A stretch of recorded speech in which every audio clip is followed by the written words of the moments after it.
ตัวมือย่านเข็มอย่าเนาะแม่เพราะว่าเอา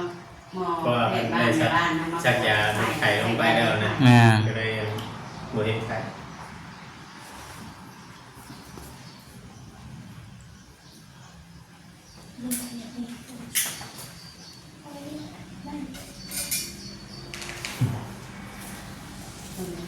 รวดเด็กคนนี้กันย่อกันมาครับพี่น้องเลยเนาะมีแต่ว่า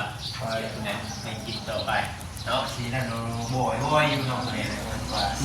เอาเข้าไปหันข้าวเดียวนึงเนาะใช่จนที่อันแท้ถือว่ายกคลิปเลยคลิปกินเองพี่น้องแล้วก็มาต่อ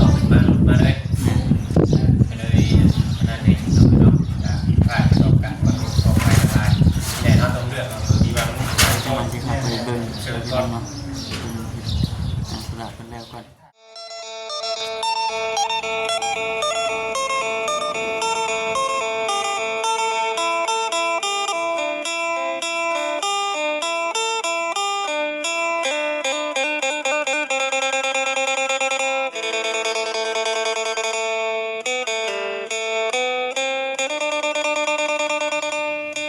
ตัวเห็ม อื่นก่อนจะพาไปไทยดิ แม่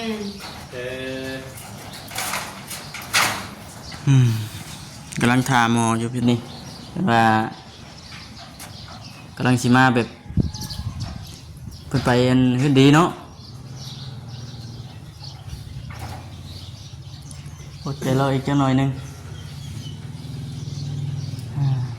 เป็นกระทันหันพี่น้องเนาะ เจ้าลงไปเยี่ยมร้านจะเกลือลงเตะตอนนั้นอยู่ใช่ไหมไปสอง ไปช่องเกลือไปกรุ๊ปกับไปกันบอก บ่ ขี่รถยางไป ขี่รถสายทางนี่คนไหนนะ บ่ได้เอารถจักรไปบอก นี่บ่ บ่ ย่านบอก ย่านบ่กล้าไปมัน รถลายเนาะรถมันลาย คือไปซี่แล้วเป็นแล้วคอยสิช่างที่ชัวเข้าไปจักทางป่านนี่ เลย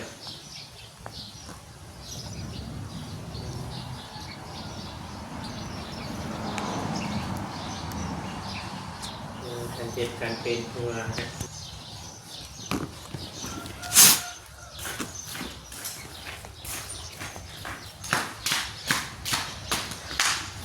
เมื่อยไปแล้วนี่เลยเป็นยังไง เป็นเหนื่อย เมื่อยซื่อๆนี่อยู่ก็เมื่อยวะนะ แม่ เขามาดิ ได้บ่ได้บ่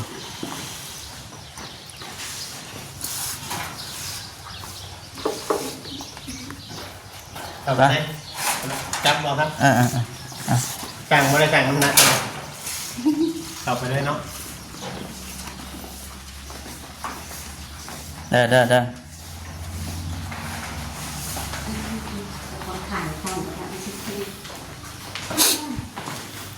อยู่นี่ดูแง่ นี่เมื่อยให้เป็นยังไงถึงจะเป็น เป็นเลือดแบบเป็นเลือดอันได้2 เดือนแล้วเป็น นี่ แบ โม บ เอิญ แม่แบบเป็นเลย ลิ้นบ่เอื้อน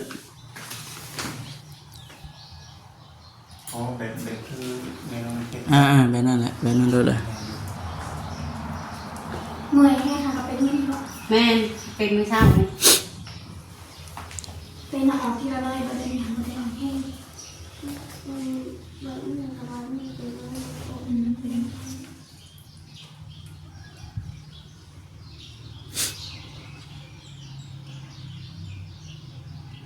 ่อยเข้าไปได้นะได้เพราะดูว่ามันมันสาวๆเลย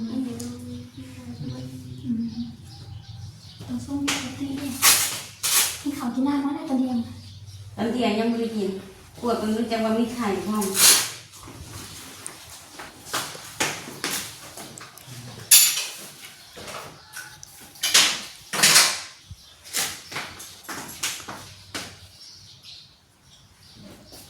เล็กเมื่อยมันลอยลง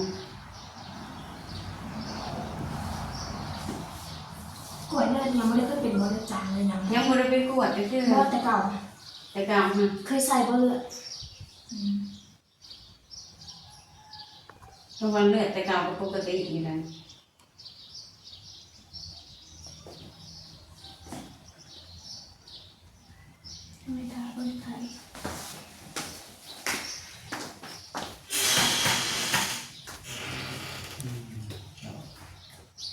กระทันหันเด้อ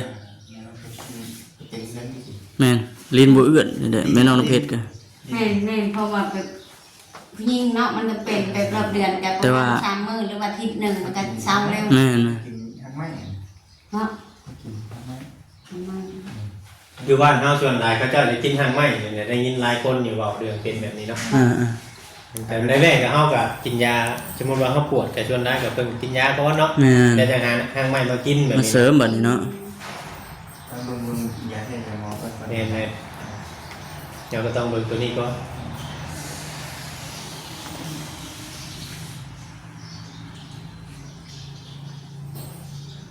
ท้องมันบริจิตเนาะ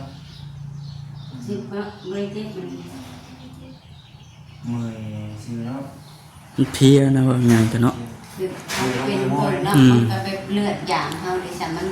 ลักษณะแบบเลือดมันเป็นถึงหลานแล้วมันก็เบิดเลือดเพื่อ อ่า จะเป็นแบบนั้นเลย ส่วนมากผู้หญิงคนชีเข้าใจดีกับเรื่องพี่น้องเรื่องมาเรื่องนึงนะคิดเอง อับสายเพิ่นเพิ่น ไปวัดไข่แน่เนาะ ขายทำ37จุดปลายบ่มีขายแล้ว อ๋อ มีแต่ว่าเฮาสิใส่น้ำให้เด้อ แค่ อั นั้น น นี้ เอง แห้งเฮาสิใส่น้ำให้เราวันเราเมื่อยเราขาดน้ำนะขาดน้ำเพราะว่าเลือดเรากันไหลตลอดเฮาสิใส่น้ำให้ใส่บ่เพื่ออะไรคือเราอยากเอาไปปวดก่อนเนาะ มันมีอันปวดเลือดแบบนั้น ถ้าปวดเลือดแบบอาหาร CDC ปวดเปอร์เซ็นต์เลือดเท่าแบบนี้เขามีแต่ปวดไขเลือดออกปวดนั่นจะสื่อแล้วมีแต่ แต่ว่า ปวดแบบเขาเบิ่งเปอร์เซ็นต์เลือดเขาบ่มี อืม เขาบ่มีตัวนั้น แต่อาการมันคือน้องคนนี้เคยมีคนนั่นอยู่เคยเป็นอยู่ มี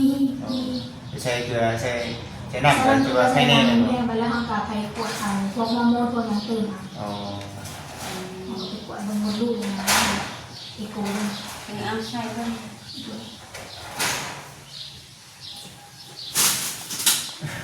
เพราะว่าเราอันใส่เบิ่งกันเราก็ต้อง ใส่ก่อนเนาะให้มันมีเหือมีแห้งก่อนจักหน่อย แกงเกลือบ่ ใส่ อืมให้มีแห้งก่อน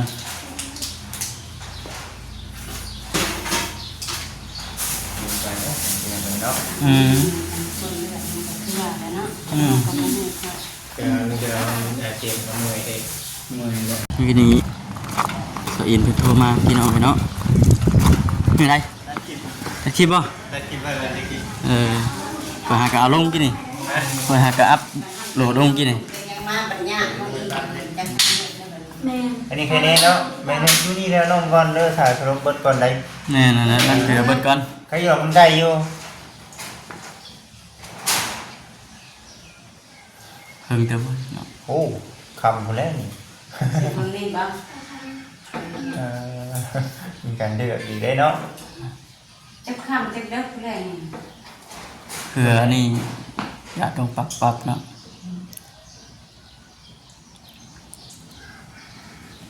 แต่เทนเป็นบอลจัดแจงให้ แม่น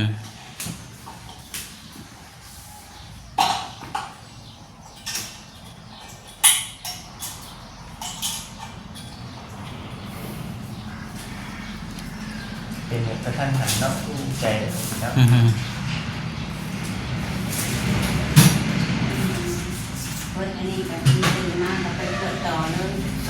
ไม่นอนเนาะ แน่นั่นแหละ ตื่นมาไปเลย ใครเราคนใจเห็นก็เช่าเลยนี่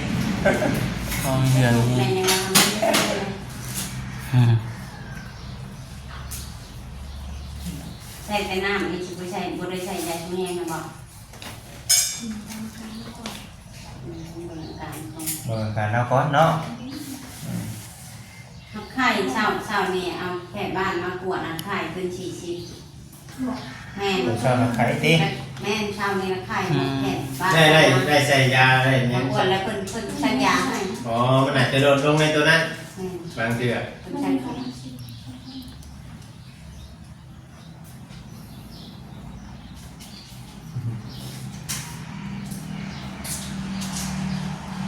แต่นั่นคือ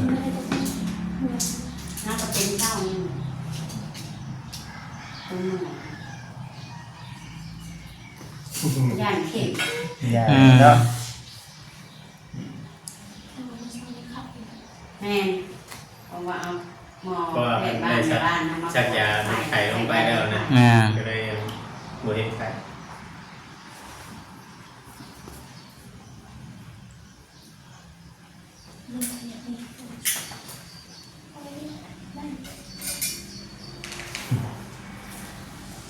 คนแรกจริง คนยันเข็มดิ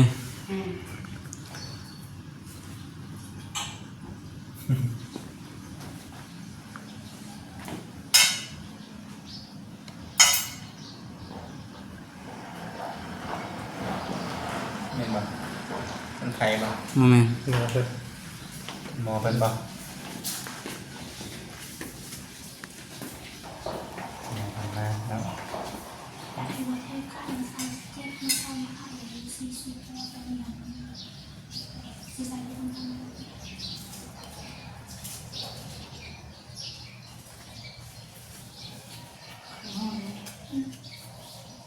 แค่ให้ยาบ่ อันนั้นยังเคยกินไหม ใช่ทางหมอเป็นเป็นยาให้กับไข้ได้แล้ว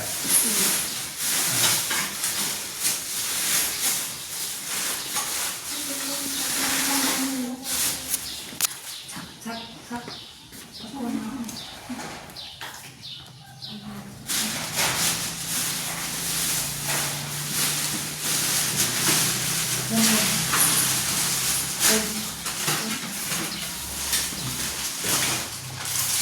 อ่า ไก่อยู่เนาะ แม่ ไก่อยู่ ไก่เด้ทางโทรบอก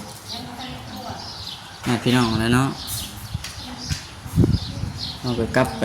เอาเบาบ่อยโตะ โดยคุณเนาะ เออปะแล้วเลยป่ะ ใช่ไหมเราจะเป็นบ้านหมู โดยเนาะ ตัวโทษหยอกเราก็น่าเดี๋ยวเมื่อก่อนเด้อ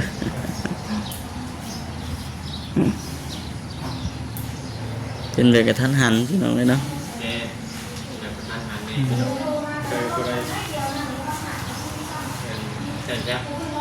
ลงเงินในทางน้องแต่ยังกันเลยก่อบุญนั่นผู้ใหญ่ไปเลย เออ นั่นเลยอ้าวเลย ด่วนเลยดิ สายด่วนเลยคนนี้กันย่อกันมา อ่า ครับพี่น้องเลยเนาะมีแต่ว่าคอยคนไหนให้กินต่อไปเนาะ ทีนั้นเราบ่อยอยู่น้องคนนี้เลยว่า ไปข้าวเอาเข้าไปหั่นข้าวเดียวนึงเนาะใช่จนที่อันแทบจะยกคลิปเลยคลิปที่หนึ่งที่เราเลิกกันมาต่อมาเลยไปเลยนั่นเองเนาะผิดพลาดประสบการณ์ต่อไปแต่เราต้องเลือกเอาที่บาง ก่อนที่เขาไปเบิ่ง เชิญ พี่ ก่ น้ อ อน งเนาะสลับกันแล้วก่อน ถามว่าได้ไหม ถามมาได้นะ แต่พูดเลยเป็นวันพุธขอเพิ่นกับวันพุธวันพฤหัสบอกเอาฝันมาให้เต็มกลับมาว่าเอาฝันน้องกระแตเขาผ่ามันเจ้าเนี่ยเอ้าเขาจะงงวะ คือเดียวว่าเห็นมันแล้วรถ เพราะว่า บัตรเราฝากไว้แล้วบุญเรามาเลย บ่ ไปทางไหนเด้แบบนี้เราไปยินเนาะ ไปผ่าไปพุ่นแล้ว อ่าแล้วลอยมือบ้านแล้วไปจ้ะ เจ้ามืออะไรแบบนี้เนาะ อย่าแล้วลอยมือบ้านแล้วไปจ้ะ เพราะว่าไปหาลูกอยู่ห้องหมอยังเดี๋ยวบริเวณเนาะ อ่า พอกวาชีลงไปหาอันน้องกระแตอีกเมื่อวันศุกร์น้องกระแตขึ้นมาคนละว่าเมื่อวันเสาร์จึงลงไปเพราะว่าวันศุกร์เขากับลูกน้ำลูกนี่แหละเพราะว่าลูกเขาก็เป็นเนาะ โดย เขาก็สิฟ้ามันก็บ่ได้แม่นว่าไปสิเบิ่งนะเพราะว่าน้องกระแตเพิ่นก็มีผู้เบิ่งอยู่มีผู้ว่าเพิ่นแล้วก็อีกอย่างก็เพิ่นก็มันปลอดภัยดีแล้วนะ โดย วนน้ำลูกแล้วบัดนี้แหละพอดีตะเลงบอก8 โมง 9 โมงแล้วก็เตียงมาปลุกเอาน้องกระแตมาส่งพอดีแล้วว่าคอยจะไปลงไปแล้วว่ะพอกัน ขณะเจ้าลงไปนั่นก็ยังได้จ้างรถจะทางไปเนาะ จ้างเข้าไป โอกล้าขี่เนาะ แม่นจ้าง กล้าขี่รถจักรไปย่าน 150,000ไปกันพอไปตัดอ้อยได้เงินนะไปตัดอ้อยแล้วก็ วัน ก็ นี้ ได้ไป ที่ขอถามทีนึงวันนี้คิดว่าจะพาน้องถามไปฝั่งไทยอยู่บ่มาแบบนี้นะ ไปนั่นแหละเพราะว่าอันนี้เพิ่นกับบ่มีอันกวดแบบอีกกอกอีกโกเพิ่นเลยเจอเลือด แต่เอง แม่เขาต้องไปซื้อแล้ว ถ้าเห็นไปเนี่ย เพราะว่าแล้วโมแฟนยังไปซื้อ ท่านเจ้าตั้งใจไปพูดกันในนักไปพูดได้ดีพอ เพราะว่ามันมีคนในบ้านเขาเช่าอยู่นะเขาก็โอ้โหเลยอยากไปเบิ่งนะเราจิตก็คือ โค ตัว ตรใจเนาะใจมันคงจะไปทั้งนั้นเลยเนาะ แม่เพราะว่าเขาไปเบิ่งก่อนแม่ได้กะคันว่ามันบ่เช่าเขาก็หาเงินมาทางเฮาเองอีกนะ ไปให้มันชุดก่อนจะหน่อยโมบัดว้าวนั่นเนี่ยนี่อันนี้แกพ่อแห้งเลยเป็นบ้าอะไรเพราะนั้นบัดโอ้ยเจ้าคือพวกข้าไปพุ่นไปวะเราแจ็คสิไปทางไหนพวกอะไร เนาะ ก็จะมาจู่เฮ็ดกันตื่นที่มันหลายคนบอก หลายคนหลายทานเนาะ แม่นมันหลายผู้เว่านะ อันนี้ค่ะไปยี่ห้อดูไปยี่ห้อไทยเนี่ยไปเนาะแต่ว่าใช้ใช้ก็แต่อันนั้นไปห้องหมอเลยป่ะห้องหมอเลยว่าห้องหมอไทย มันก็เป็นคลินิกอีกแต่คลินิกแบบลักษณะแบบปัวภายในโดยเฉพาะแบบปัวเพศผู้หญิงนะง่ายๆแบบปัวผู้หญิ จะ งโดยเฉ สิบ พาะ ชูงบันไดมั้งหมู่ว่าปู่เขาพาไปปู่เขาเคยไปเองบ่ คนก็เขาว่ากับบุญหลายกับเตรียมไปโลดชง3,000เขาว่า 4-5,000กับเพื่อกิน เพื่อพาตาล้างเข้าไปแล้วเนาะ เพื่อทางคารถคาหยังแหละเตรียมโลดเข้าไปจะชง3,000นี่แหละคันว่า2,000น่ะคือสิบ่พอเนาะแต่สิไปว่าคำว่ามันบ่ได้นะ ไปลองเบิ้งไปลองเบิ้งไปทำเบิ้งบางเดือนที่กะทำเงินเท่าน้อยเพิ่นกะสิบ้างยาให้น้อย แม่ มันก็ต้องขึ้นอยู่กับยาได้ตัวนี้กะ นั่นแหละ ทำเงินหลายเพิ่นก็บ้างยาให้หลาย เขาก็สิให้เพิ่นกวดเลือดกวดอย่างแหละกวดเบิดทุกอย่างนะ นั่นแหละพี่น้องเนาะก็คือว่าทางผู้รักผู้ใหญ่น่ะเพิ่นโทรมาเล่าเรื่องของไอ้นางนี่ว่าจะไปฟังไทยให้บ่เวียงนี่ฟังอยู่กับเรื่องของน้องเตแล้วก็เพิ่นฝากเงินมาให้ผู้ใหญ่นะทางผู้ใหญ่ใจดีเพิ่นอยู่ทางต่างประเทศเพิ่นบ่ได้ออกชื่อออกเสียงหรอกเพิ่นเลยว่ามาเติมกันกับว่าเงินในนางมี 2,000 โล ในหน้านี้ แม่นเพิ่นมาเติมมัน100นึงกับ2ล้านกับ100,000เนาะ 100เนาะ2ล้านกับ100,000เพราะว่าเฮาให้นะน้องเตนี่ล้านนึงกับ50,000ของน้องเตนี่สิ50ดอลน้องก็เลยเข้ามาก็เลยบอกให้น้องเตบอกว่าให้นั่งอยู่เพื่อนเฮาคิดว่าเพิ่นสิเป็นแบบนี้นะ ยังงัดเขา ท่านได้ก็ไปโอ้ลมก็ไปนั่งครับพอดีเพิ่นย่อลูกขึ้นมารถก่อนเนาะ เอาจิตมาช่วย ท่านได้คิดว่าจะตายคิดน้องเตแล้วเลยจังสิไปหาไอ้นั่งเพราะว่าเพิ่นนั่งเขาสมุกนั่งสัมภาษณ์ในพุ่นเนาะก็เลยนั่นพี่น้องเนาะมีแต่ว่าสิมอบเงินให้เพิ่นได้เนาะถามบ่ มันแหมตัวเองเป็นคนบายตัวเองมันแหมแต่หมู่บายนะแหม จะพร้อมเนาะ มันเจ้าของเลยอายคิงของตัวเองอยู่แล้วเลย ตีนเย็นแล้วบางทีมันไข้แหละตีนเย็นนี่ไข้โลดที่บ่อีละตอนนั้นคือกันคนแรงไปห้องมงกุฎ น้องคนนี้ได้นอนด้วย ตีนเย็นแฮง พูดด้วยเนาะ แม่แม่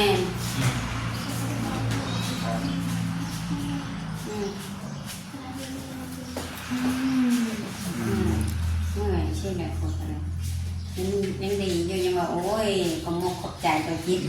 มาสอยด้วยมากระชับมาได้มาสอยกันแหละนี่ก็ขอบใจเป็นตั้ง3เลยเนาะ มันพอซอยได้ก็ซอยกันไปเนาะได้ซอยกันได้ก็ได้ ฉันความไม่ให้ไปจ้างเหตุในกรณีเล็กๆก็คือเจ้าเหตุแหละน้องเกิดกับผู้มีไฟมีแต่เจ้าคือตะกี้ก็ได้มา ชีวิตคนสำคัญนั่นแหละเป็นอะไรเนาะได้ฮะ คนจนหายแบบว่าจ้างเหตุอย่างว่าคอยโลเล่ๆสิ เดี๋ยวได้เนาะผมอยากคอมเมนต์เนาะ มีหลานพี่อยู่ดิ ไอ้น้องมันมีบ่นำ บอก บัดตอนที่เจ้าพาน้องเตเฮ็ดบุญเฮ็ดชินนี่ได้ใช่ อันนี้ก็พาน้องแต่ให้บุญให้ชินกับผู้มีกับน้องกับแบบ ตั้งแต่เรามา ชาวบ้านเฮ็ดไก่เคียงใช่บ่ แม่มีแต่แบบค เฮ็ น ดไก่ บ้า เฮ็ น ดทัดสินะเนาะ อ๋อ คือแบบน้องแต่นี่มาหาคอยปลาให้คอยหัน พาเฮ็ดพาแลน แม่ก็ทุกอย่างก็มีแต่คอยนั่นแหละเต็มแรงเบิดบัด อ๋อ ไปหาครูหาคนกับท่านบ่หาได้เข้ามาหาเฮาเลยดิ โดยอ๋อนี่แหละที่ว่าแม่เพิ่นบอกนะว่าทางแม่นางก็สงสารอายุว่าพาน้องเตได้เฮ็ดบุญเฮ็ดชินว่า จนแล้วจนทั่วดิ คือจำลูกเองกับพ่อเองดิ แม่ แรกจนทั่วแล้ววันนี้ก็พรีทอดของบุญเนาะวันอาทิตย์พรีทำมาปัดพัวน้องแต่โทรมาว่าบอกไม่นางแน่ว่ารถตามขาเมียเฮามันก็ไปบ่ได้ค่ะสั่นอยู่ที่แหละไปโลกบ่ค่อยไปบ่ได้ของ สำเร็จบุญพอดีเหมือนน่ะบ่ แม่ คิดบุญแล้วพอดีนะเนาะ พรีเลิกของบุญก็พรีเป็นโลก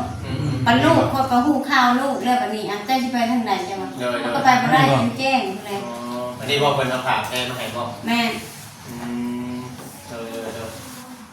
เออ เอามีแต่ว่าโอ้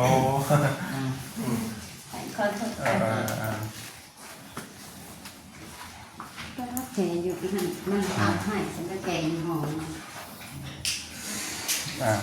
ทำมาเรียนก่อนก็ได้เนาะนี่เรื่อยที่ก่อนก็ได้ ได้จังกันนั่นก็ได้ ว่าสิจับอันตามบ่จอยเนาะ พอดีอยู่คำน้ำได้น้องมวยเอ้ยเนาะ นี่ก็ขอบใจเลยฉันนี่ยังมาเป็นพละให้นะบ่าว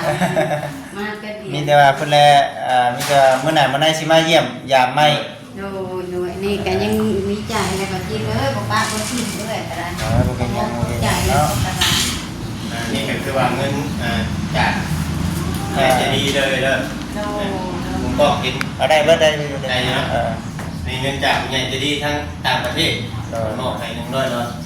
เป็นเงิน2ล้าน1แสนเนาะเราก็แนะนำมามอบให้ทางในนางต่อไปรักษาลูกโดยมีแต่ว่าเจ้าขอบคุณทางแม่เพิ่นเด้ออยู่ทางต่างประเทศเพิ่นบอกชื่อออกเสียง เอาขอประมกขอบใจทั้งแม่เพิ่นอยู่ทางต่างประเทศเนาะที่ฝากเงินมาซอยอันชาวนาให้มากลัวลูกก็ขอให้เจ้าอยู่ดีมีแห้งเด้อแม่เด้อความเจ็บบ่ให้ได้ความไข่บ่ให้มีจะซอยลูกมาชำนี้ก็ขอให้คืนหาเจ้า100 เท่า1,000 เท่าก็เด้อแม่เด้อให้สุขภาพร่างกายแข็งแรงคิดจริงได้ให้เจ้าได้จริงนั่นปรารถนาสิ่งใดก็ขอให้เจ้าได้จริงนั่นนอนรับให้ได้เงินหมื่นนอนตื่นให้ได้เงินแสนเด้อแม่เด้อสุขภาพร่างกายให้แข็งแรงดูเนาะ ขอบมกขอบใจเบิดทั้ง3ทั้งบ่จิตแล้วก็ทั้งอ้ายนี่แล้วกันบ่เวียงเนาะก็ขอให้อยู่ดีมีแฮงเบิดทุกคนนั่นแหละพร้อมด้วยกับบ่จิตนั่นแหละการงานการเงินก็ขอให้เจริญรุ่งเรืองต่อไปเด้อเบิดทั้ง3คนแล้วบ่จิตเลย โดยขอให้อยู่ดีมีแห้งเด้อนอนดีมีแห้งช่วยทางครอบครัวของในนางเนาะปวดมันเยินและสุขภาพแข็งแรงเพิ่นก็รอเบิ่งคลิปอยู่ครับแต่ว่าบ่เวียงบ่มีเวลาอัพคลิปลงให้เพิ่นเบิ่งและมอบเงินให้น้องแต่ก็ยังบ่ได้ขอบคุณเพิ่นครับป้าเนี่ยมาพี่เลย เดี๋ยวกระทันหันเนาะ เซ็ตมาถามอยู่เพิ่นนึงมาเพิ่นก็ย่านบ่ทันน้องแต่ย่านน้องแต่เมื่อพุ่นนะก็เลยมาพี่ก่อนเนาะก็ประมาณนี้ได้เฉยเด้อได้เลย เดี๋ยวสิมือเงินทุนก่อน พี่น้องเนาะคลิปก่อนนำมาทำกันจังไดก็คือว่าแล้วพี่น้องที่ตามรับชมเบิ่งไปนํกันเด้อเนาะโอเคพี่น้องถ่ายคลิปนี้ก็ขอกล่าวคำว่าสบายดี